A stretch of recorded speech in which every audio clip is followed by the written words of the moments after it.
नित्य मैं गाऊंगा। प्रभु तेरी अनमोल करुणा नित्य मैं गाऊंगा।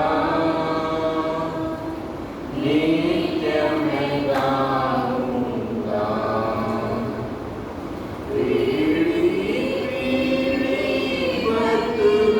बतलाऊंगा अमर तेरी दया।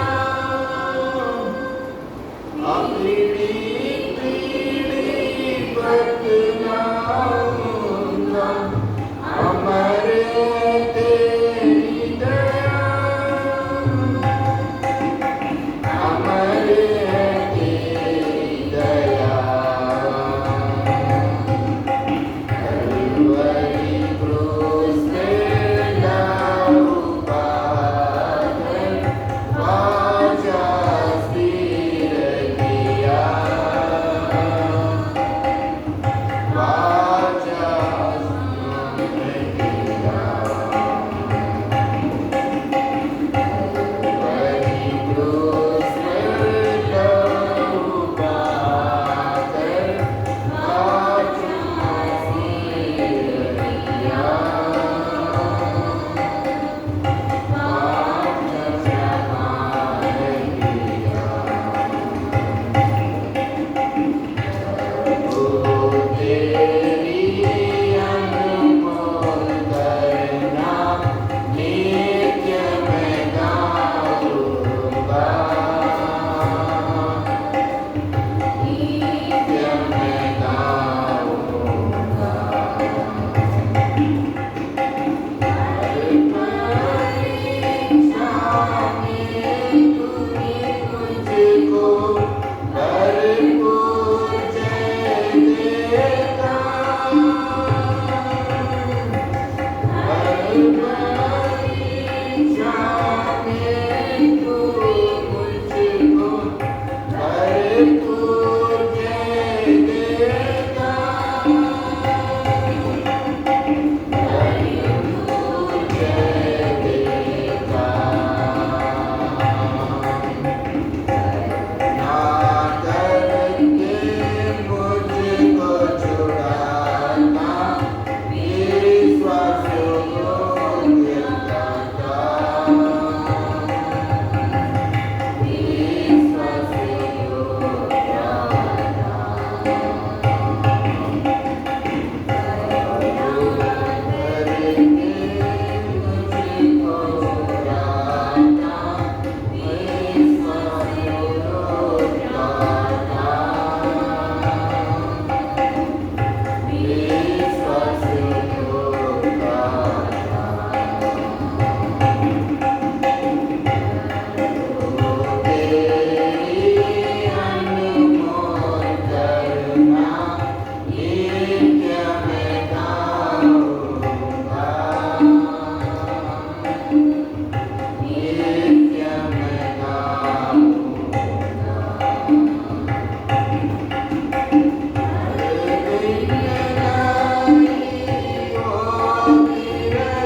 नंबर 401 एक गीत और गाएंगे, गीत नंबर 401।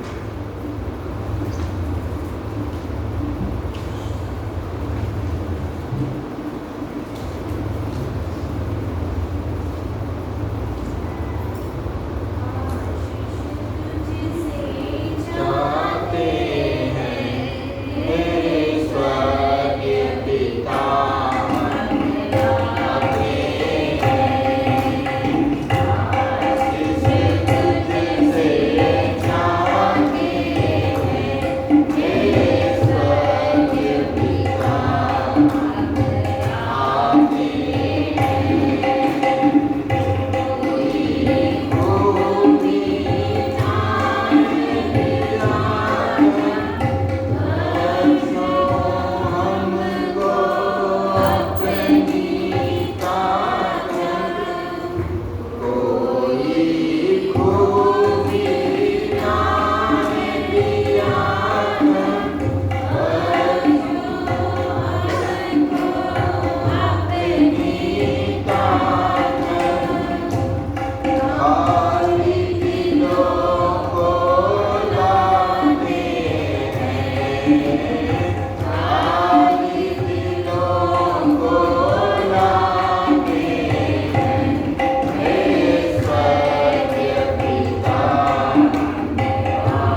प्रभु के पवित्र शास्त्र से हम प्रार्थना के वचन देखेंगे। आइए हम यशायाह की पुस्तक 38 अध्याय, यशायाह की पुस्तक 38 चैप्टर, यशायाह की पुस्तक 38 अध्याय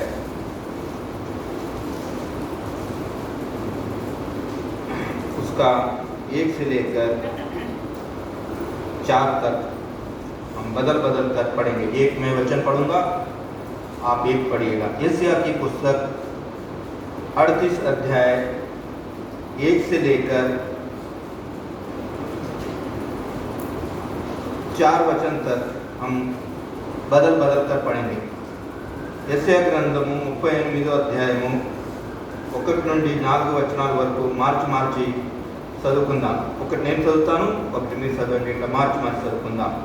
उन दिनों में हिजकिय्याह ऐसा रोगी हुआ कि वह मरने पर था, और आमोस के पुत्र यशायाह नबी ने उसके पास जाकर कहा, यहोवा यूँ कहता है, अपने घराने के विषय जो आज्ञा देनी है वो वह दे, क्योंकि तू ना बचेगा, मर ही जाएगा।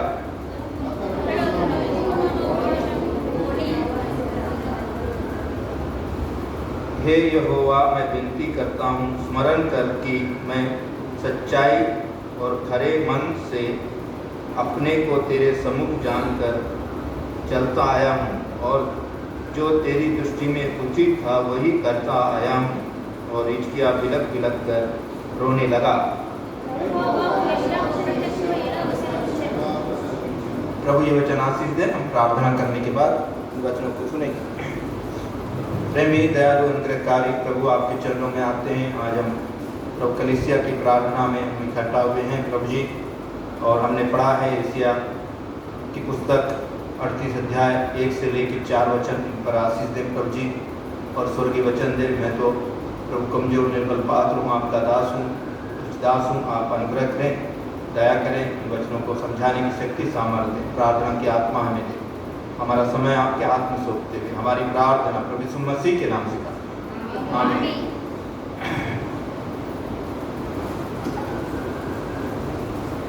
हम यहाँ पर देखते हैं हिजकिय्याह के बारे में हम देखते हैं, और यहाँ पर हिजकिय्याह के बारे में एक संदेश आया, और वो संदेश कैसा था? पढ़िए तो कोई। उन दिनों में हिजकिय्याह ऐसा रोगी हुआ कि मरने पर था। बस उन दिनों में हिजकिय्याह ऐसा रोगी हुआ कि वो कैसा था? मरने पर था, है ना। आज दुनिया, अब पहले तो खाली हिजकिय्याह रोगी था, आज दुनिया रोगी है ना। आज कोरोना वायरस से, महामारी से रोगी है, और रोग भी कैसा है? कैसा रोग है? ठीक होने वाला रोग है, ऐसा रोग है, मरने वाला है ना। इससे पहले रोग आते तो चलो आदमी ठीक हो जाने की उम्मीद रखता, और आज का रोग ऐसा नहीं, जितने को होता है सिर्फ मरने की डर लोगों में समाया है, और बहुत से लोग मर रहे हैं। जान पहचान के लोग मर रहे हैं, अपने खुद के लोग बीमार पड़ रहे हैं, तो उसका दर्द बहुत ज़्यादा होता है।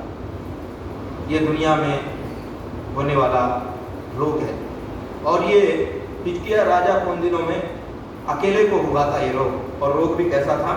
मरने वाला रोग, मरने वाला ऐसा रोगी हुआ कि वो मरने पर था, ऐसा रोग उसके जीवन में आ गया। और जब रोग मरना है, कल तुम मरोगे करके बोलेंगे तो क्या होगा इसका? कल नहीं मरोगे, 1 महीने बाद मरोगे, तो इंसान को तो भले हमको अनजाने में मौत आ जाए तो चिंता नहीं, अगर जानबूझ के मौत आ जाए तो फिर कैसा रहेगा? तो अच्छा, इंसान और ज़्यादा भयकंपित होकर और हो गया। और यहाँ पर भी हिजकिय्याह का ऐसी हाल था। और देखो तो एक बात, कौन कौन रोगी हुआ? रोगी होना कोई बड़ी बात नहीं है। दूसरे राजा 20 का 7 पढ़िए। एक और रोगी हुआ था बाइबल में। यशायाह ने कहा, हाँ, पहले क्षमा करें बेटा, 13 का 14 पढ़ो, पहले 13 अध्याय का 14 वचन पढ़ो, दूसरे राजा 13 का 14 पढ़ो, उसके बाद हम पढ़ेंगे। हाँ हाँ हाँ, बस एलीसा को क्या लग गया? रोग लग गया। दूसरे राजा 13 अध्याय उसका 14 पद, एलीसा को कौन सा रोग लगा? हाँ, मृत्यु का रोग। एलीसा जैसे आदमी को कौन सा रोग लगा? मृत्यु वाला रोग। तो इसमें बड़ी बात क्या है? हमको अगर रोग लगता है तो बड़ी बात क्या है? हाँ? एलीसा जैसा व्यक्ति को रोग लगा, और वो भी कोई कैसा रोग? कैसा रोग? मृत्यु वाला रोग। एलीसा लोगों को, मरे हुओं को उठा देने वाला, और एलिया से दुगना चमत्कार करने वाला, उसको रोग हुआ। तो हमें रोग होना कोई बड़ी बात है? कोई बड़ी बात है? नहीं है। तो रोग भी जब भी रोग आए तो हमें डरना नहीं चाहिए। वो कोरोना महामारी आ जाए या कुछ भी आ जाए, हमें डरना नहीं चाहिए, क्योंकि परमेश्वर ने किसी को नहीं छोड़ा।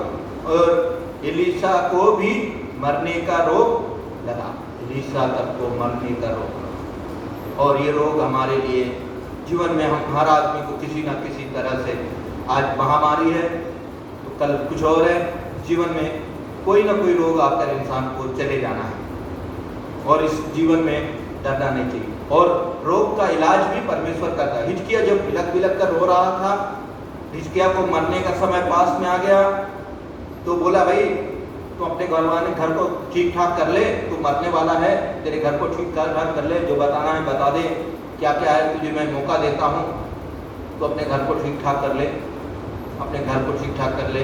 जैसे बोलते मरने से पहले बता तुझे क्या इच्छा है, तो परमेश्वर ने इसको क्या दिया? समय दिया, मरने से पहले तेरे घर को ठीक ठाक कर ले। पढ़ो पूरा वचन पढ़ो, 38 अध्याय। हाँ हाँ, मरने पर था। हाँ हाँ हाँ, यहोवा यूं कहता है, हाँ हाँ, दे दे, तू ना बचेगा, मर ही जाएगा, तू बचेगा नहीं, निश्चिंत मर जाएगा, है ना। तू जो आज्ञा देना है तेरे घराने को, तेरे बच्चों को, तेरी पत्नी को, किसको जो आज्ञा देना है तू दे दे, तू बचेगा नहीं, मरे ही जाएगा, और तेरे को बचने की कोई उम्मीद नहीं है। और तब जाके परमेश्वर, ये हिजकिय्याह बिलख बिलख कर रोता है, अपना क्या करता है, अपना मुंह दीवार की ओर फेर कर बिलख बिलख कर रोने लगा। और उसने, परमेश्वर ने उसकी आयु क्या कर दिया? 15 साल बढ़ा दिया। देखो परमेश्वर लोगों के पश्चाताप देखकर, परमेश्वर इसीलिए दयालु, अनुग्रहकारी, विलंब से क्रोध करने वाला उसको बोला जाता है, इसीलिए बोला जाता है। लोगों का पश्चाताप करना देखकर, लोगों का मन फिराना देखकर, लोग, इसीलिए योना में बोलता है, वो कुकर्म से लौट रहे थे, तो परमेश्वर ने उनको देखकर उनका मन बदल रहा है देखकर उसने अपने मन को बदल लिया। मतलब हानि करने से, निनवे के लोगों का हानि करने से परमेश्वर ने मन को बदल लिया। इसी परमेश्वर ने यहाँ पर विश्व बोला क्या मरेगा? तू मरेगा, अब तू ना बचेगा। इतना बोलने के बाद प्रार्थना एक ऐसी शक्ति है, परमेश्वर को क्या कर रही है? परमेश्वर को क्या कर रही है? मन बदलने से, उस परमेश्वर का मन बदलने से, मन बदलने के लिए मजबूर कर रही है परमेश्वर का। हमारा बिलख बिलख कर रोना, हमारा गिड़गिड़ा के प्रार्थना करना, हमारा, इसलिए प्रार्थना में इतनी ताकत है, प्रार्थना में इतनी शक्ति है। हम प्रार्थना की ताकत को समझते नहीं हैं। यहाँ पर हिजकिय्याह बिलख बिलख कर रोया, बिलख बिलख कर दीवार की ओर फेर कर रोया, पर उसको पता चला मैं मरूंगा। उसके रोना देखकर क्या बोलता? पढ़ो, इसमें दो में आ जाओ।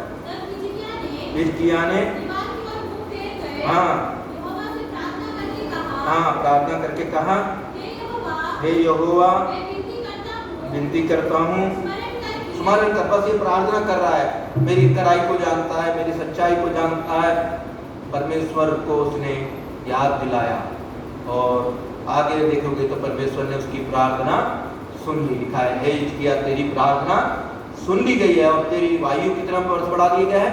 15 वर्ष मरने वाला आदमी की आयु क्या हो गया? 15 वर्ष बढ़ा।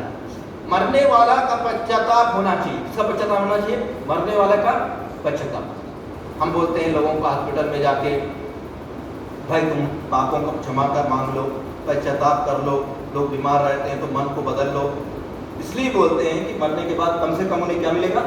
स्वर्ग मिलेगा, और हो सके तो इस दुनिया में भी जीवन मिलेगा। कई लोग का जीवन मन नहीं बदलता, बिस्तर में बैठने सोने के बाद भी उनका जीवन नहीं बदलता, आखिरी में मौत हो जाता हो। और यहाँ पर हिचकिया को रोग लगा, तब उसका इलाज भी हुआ। कहाँ कैसा रोग लगा था उसको देखो, दूसरे राजा 20 का 7 रोग उसको कहाँ से शुरू हुआ था? अंजीर की एक टिकिया लो, हाँ, घोड़े पर बांधना, चंगा हो गया। हिचकिया को कहाँ से रोग चालू हुआ था? कहाँ से चालू हुआ था? फोड़ा, पैर में फोड़ा। वो फोड़ा कहाँ क्या हो गया? मृत्यु का कारण बन गया। ऐसा रोगी हुआ, मतलब उसको कहाँ से रोग चालू हुआ? फोड़े से रोग चालू हुआ, फोड़े से रोग चालू हुआ। कई लोगों को शुगर रहता है, थोड़ा थोड़ा करके उसको पैर काटा जाता है, किसी को पैर में शुगर हो जाता है, पैर चोट लगता है, इसीलिए शुगर वाले को बोला जाता है कि तुम ठीक ठाक रहो, बच के रहो। और कई लोगों का मैंने देखा पैर कट गया, पंजाब में मैंने देखा एक भाई का शुगर से पूरा पैर काट दिया।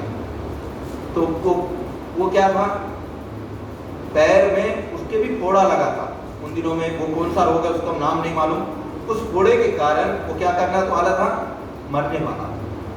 तो क्या कौन सा उसमें दवा, क्या कौन सी दवा दिया? हाँ, अंजीर की पत्ती, एक दवा। लोगों उन दिनों में भी दवा दुआ दोनों चाहिए। क्या चाहिए? दवा दुआ। कुछ लोग बोलते हैं दवा नहीं खाना, कुछ पेंटेकोस्टल वाले, और कुछ लोग दवा नहीं खाना, मर जाओ तो दवा नहीं खाना।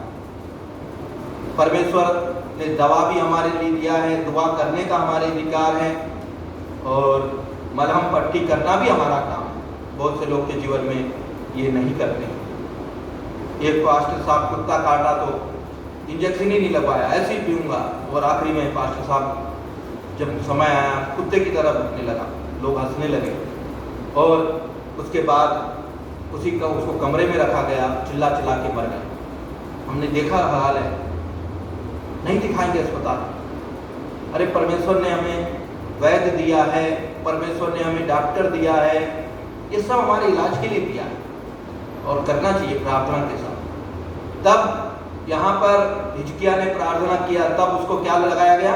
उसका घाव से दिखाया गया, और उसको क्या करा गया? अंजीर का पत्ता उस पर लगाया गया, और रोग वो ठीक हो गया। कुछ वचन और देख के हम प्रार्थना में चलते हैं।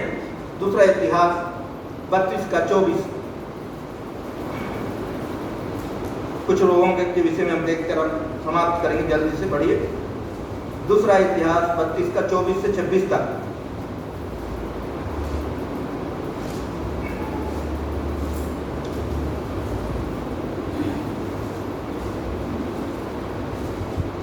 दूसरा इतिहास,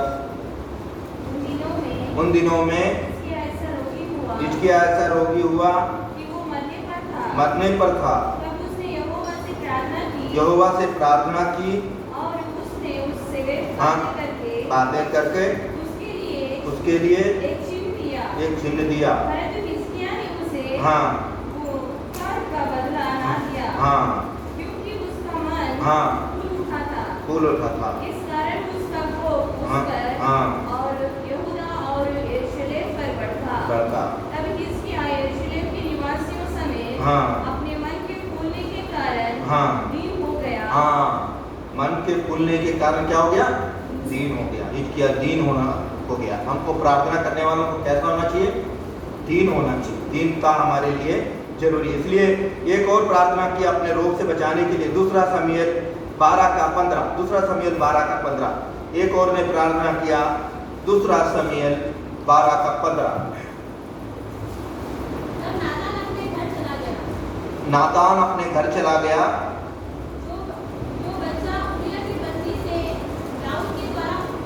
जो बच्चा उरिया की पत्नी से दाऊद से उत्पन्न हुआ, हाँ, हाँ, यहोवा का मारा वो रोगी हो गया। उरिया की पत्नी से पाप से पैदा किया हुआ एक बच्चा था। किसका बच्चा था? किसका बच्चा था? दाऊद का। वो दाऊद का बच्चा को किसने मारा? यहोवा का मारा हुआ बच्चा क्या हुआ? रोगी हुआ। यहोवा का मारा हुआ रोगी होना। किसका मारा हुआ? यहोवा का मारा हुआ रोगी हुआ। रोग भी कैसे आता है? यहोवा मारना। आज दुनिया में कौन मार रहा है भाई? दुनिया में आज कौन मार रहा है? लोगों को कौन मार रहा है? यहोवा मार रहा है। पाप के कारण मार रहा है लोगों को, यहोवा मार रहा है। यहां पर तो यहोवा का मारा हुआ, पढ़ो मुझसे बेटा, पढ़ो। नातान नबी अपने घर चला गया। जो बच्चा यूरिया की पत्नी से दाऊद के द्वारा उत्पन्न हुआ था, यहोवा का मारा। हाँ, यहोवा का मारा वो क्या हो गया? रोगी हो गया। यहोवा का मारा वो क्या हो गया? रोगी। यहोवा का मारा आदमी रोगी बनता है, उसका कोई इलाज नहीं। मर गया आखिर में वो बच्चा, मर गया। दाऊद ने उपवास रह के प्रार्थना किया, बिलक बिलक कर प्रार्थना किया, मगर वो बच्चा नहीं बचा। कई बार यहोवा का मारा और रोगी हो जाते हैं, तब हम कितनी भी प्रार्थना करो, कुछ भी करो, हम क्या नहीं हो सकते? बच नहीं सकते। तो रोग तो हर आदमी को लगना है, किसी न किसी तरह से लगना है।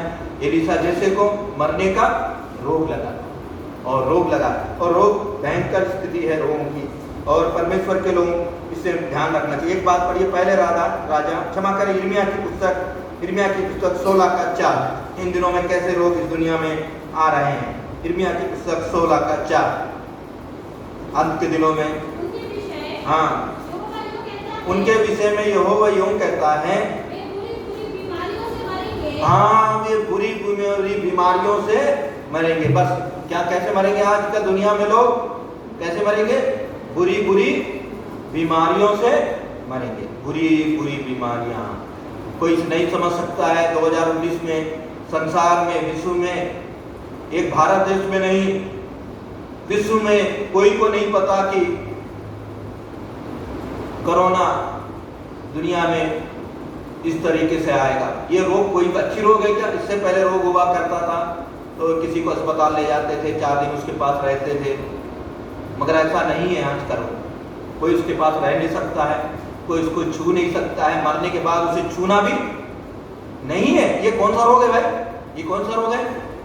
बुरी रोग है। ये बुरी रोग है भाई। पहले इंसान मरने से चला जाता था, शकल देख लेता था, उस पर गिर के रो लेता था, मगर अब बिल्कुल नहीं बचा उससे। अब जितना अपना खुद का भी हो, उसको हम छू नहीं सकते। परमेश्वर ने संसार में पूरी रोग को भेजा है, और इन रोगों का प्रारंभ है। और ऐसा दुनिया में 100 साल पहले भी हुआ होगा, मगर इस तरीके से नहीं हुआ होगा। 100 साल में आता है, लोग बोलते हैं, वो इसीलिए वचन कहता है इससे पहले कभी ऐसा आया ना होगा, और कभी होगा। इस तरह की विपत्तियां इस पृथ्वी पर आने वाली। इसीलिए एक वचन और पढ़ो, 51 यिर्मयाह 51 का 51 का 1।